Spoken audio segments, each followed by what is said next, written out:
The leaders of the U.S. and Israel meeting today for the first time since Benjamin Netanyahu took office in December. This is a notable delay because typically Israeli prime ministers are quickly invited to the White House. But Joe Biden also decided to meet Netanyahu in New York instead of Washington.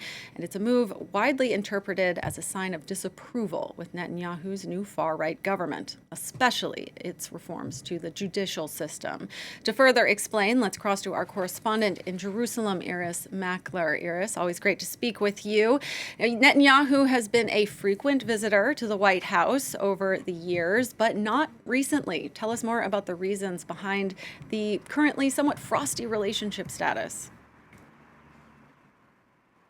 Yes, that's right. I mean, it is so unusual. This is Netanyahu's first visit to the United States since he was elected 9 months ago. And he isn't in Washington, as you say.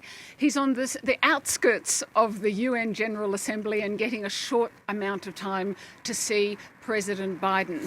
And it's plainly at the heart of this. So, first of all, it's super unusual. It's almost part of the election process here. You swear in your government and then you fly off to Washington for that final stamp of approval, almost like your coronation there. That hasn't happened, and it's plainly the judicial reforms that are at the heart of this. We know that because there have been visits here by members of the Biden administration who express the deep bond between Israel and Washington, but say it's based on shared values, most of all democratic principles. So they meet with protest leaders, they express their concerns about this process which Netanyahu and his right-wing government say will strengthen democracy by weakening the judiciary, but people on the ground are terrified that it will actually mean the destruction of Israel's democracy through a judicial coup.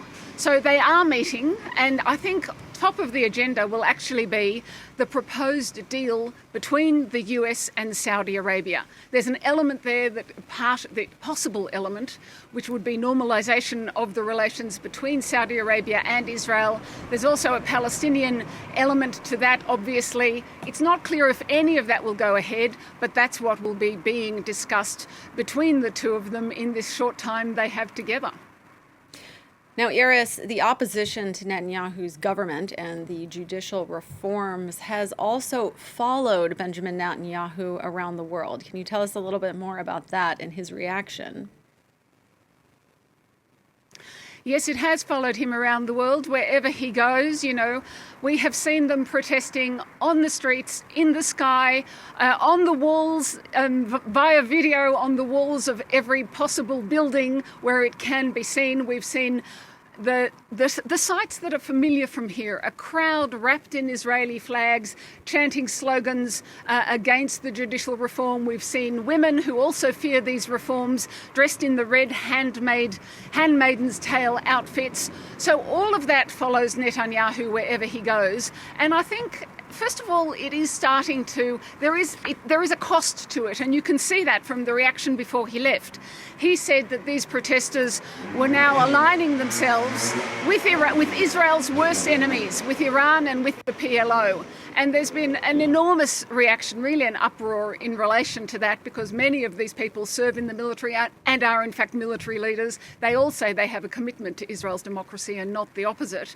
And we heard from one former foreign minister of Israel.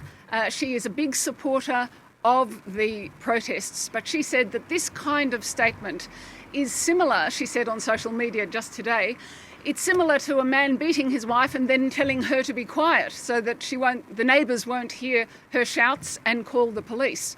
So she says it's not victim blaming is not appropriate, and the people responsible for this current crisis are in fact the politicians and not the protesters.